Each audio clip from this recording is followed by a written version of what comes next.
Баршаңызға қайырлы күн. Мен бүгін сіздерді нейрографиканың 7-ші қағидасымен таныстырып өтемін.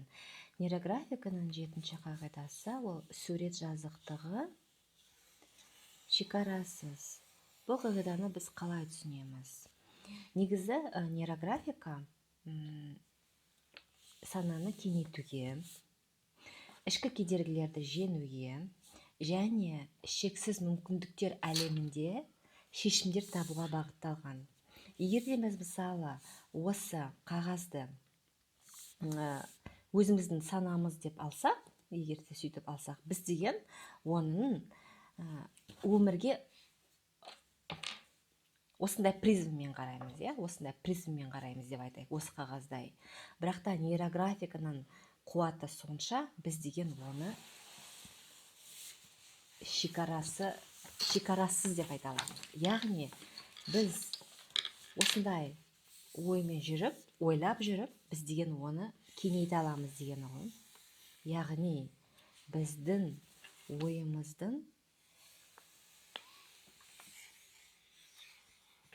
ойымыз шекарасыз болу керек. Оны біз шығармашылық түрінде кеңейте аламыз. Оны қалай айтуға болады тағы да басқалай. Мысалы біздің өзімізде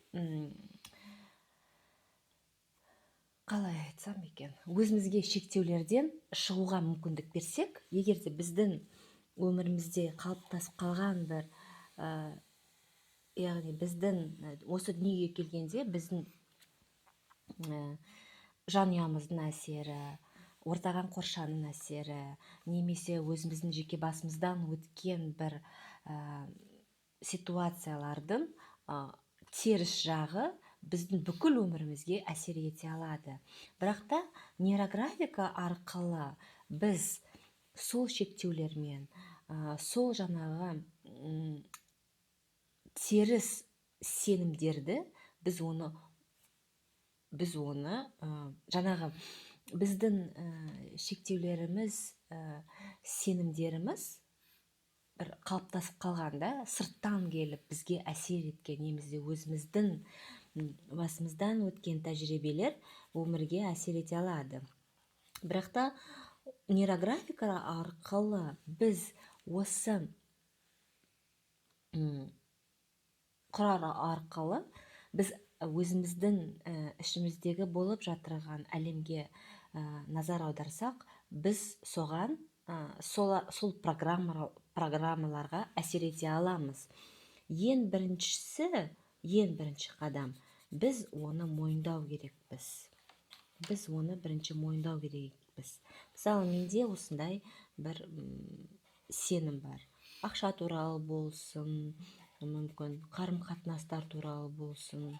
Әркімде өзінің бір теріс сенімдері болады да. Ол деген өзінікі немесе деген жанұядан келген болар, мүмкін деген әлеуметтік ортадан келген болар. Оның барлығы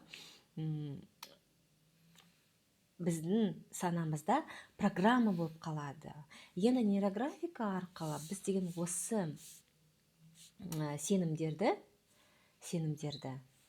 линиялар арқылы, яғни біздің оң және теріс ойларымызды қағазға түсіріп, біз оларға әсер ете аламыз. Егер де сіздің бір уайымыңыз, мысалы бизнес деп айтайық да, сізде бір мүмкін ата-аналарыңыз болсын, мүмкін өзіңіз болсын, бір тәжірибе бизнес ашып сізде деген жанып кетсеңіз, сізде өмірлік, сіз айтасыз да, мысалы, мен енді ешқашан бизнесті ашпаймын, бизнес ол маған емес деген сізге сенім қалыптасып қалады сіздің бір осы өмірлік тәжірибеңізден.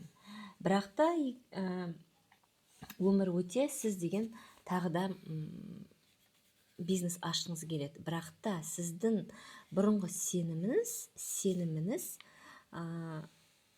сізді ұстап тұр, яғни блокта ұстап тұр.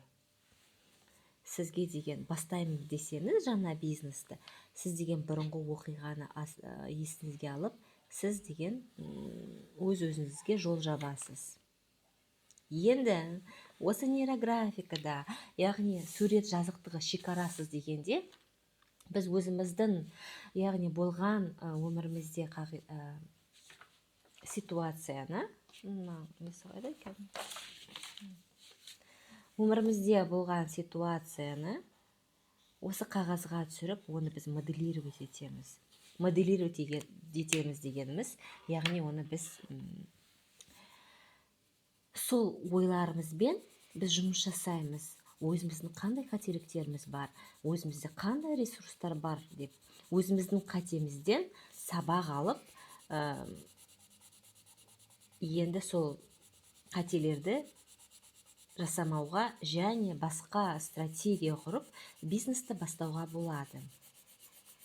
Сонда біздің мына сурет салып отырған барысында біздер деген жаңағы нейрографикалық сызықтармен, пішіндермен, яғни жаңа линиялар арқылы біздің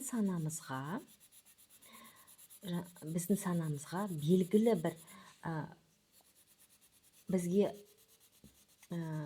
біздің болмысымызға сай, өзімізге ұнайтын программаларды жүктей аламыз. Әрине, оған деген бір сурет емес, мүмкін деген бірнеше сурет қажет болады. Яғни біздің бұрынғы көзқарасымыз, бұрынғы проблемаға, яғни бизнесқа деген көзқарасымыздың теріс сенімдеріміз 10 ойларға ауысқанша біз деген солай энергияны экологично, шығармашылық барысында жинаймыз. Яғни осы сурет барысында нейрографикаға біз деген міндетті түрде тақырыппен кіреміз. Сонда біздің осында 10 теріс ойларымыз бір-бірімен келісіп, ол бір шешім табады. Енді мен қандай тұсауым керек? Біздер нейрографикада 8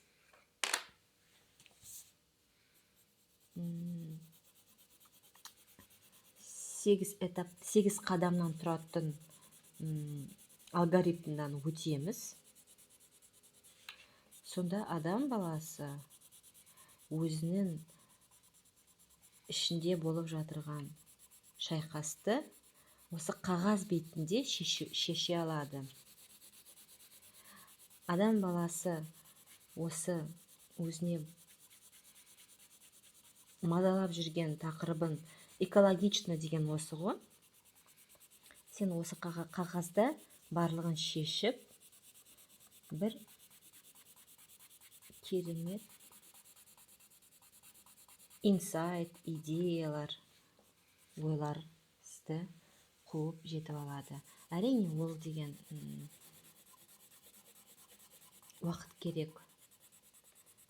Егер де біздің сеніміміз, мысалы, бизнесқа деген сеніміміз, теріс сеніміміз жылдар болып қалыптасып қалса, оған деген енді бір сурет салғаннан кейін дұрыс бәрі 10 болып кетеді деп ойламаңыз. Бірақ та міндетті түрде сізге көмегі тиеді. Осы қағида сурет жазықтығы шекарасыз дегенді білдіреді. Яғни барлық шекара біздің санамызда жүріп жатыр.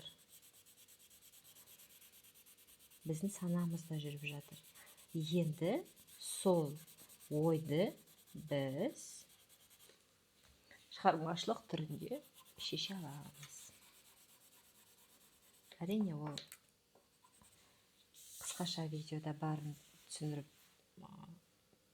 айту мүмкін емес. Ол үшін деген толық сабаққа келіп, бір суретті бір мағынаны ашқанда, сіздердің өздеріңіз осы сурет салу барысында өзіңіз куә боласыз. Қыранбек, рахмет саған.